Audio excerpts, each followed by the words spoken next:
हामी चाहिँ अहिले यो रम्बा गाउँपालिका 1 पन्टारबाट हामी यता स्याङ्जा जाने बाटोमा आउँदैछौँ। हामी त्यो पुल क्रस गरेर स्याङ्जातिर लागिरहेछौँ। यो स्याङ्जा जाने बाटो हो, गलङकोट, स्याङ्जाको गलङकोट जाने बाटो हो यो। अहिले हामी निरन्तर बाटोमा छौँ। सबै कच्ची रोड छ, बनेको छैन। विकास अलि हुन बाँकी रहेछ। बिस्तारै विकास हुने क्रम, विकासको लागि अलि कदम चाहिँ चालेको छ, तर अहिले चाहिँ ग्राभेल मात्र छ।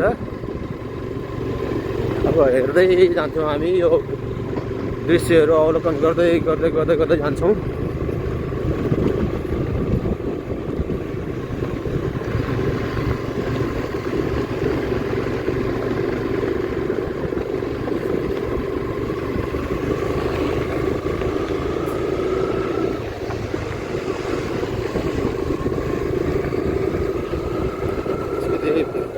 ग्राभेलको बाटो हामी अगाडि बढेको छ।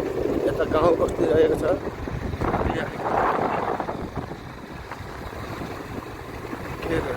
गाउँको नाम पहिले म पत्ता लगाउनेछु तपाईँहरूलाई। चाहिँ ढकाल गाउँ जस्तो लागेको छ मलाई, यता ढकालको बस्ती जस्तो लागेको छ मलाई।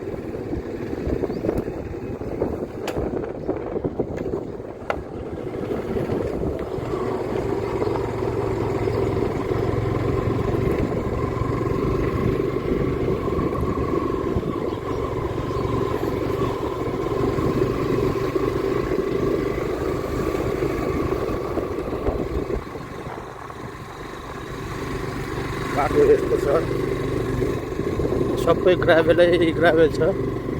पिच हामीले भेटाएको छैनौँ।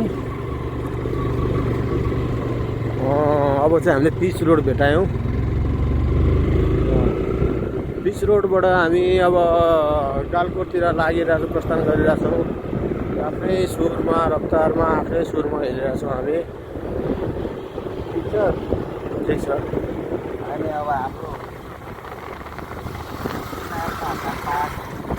घरबाट हामी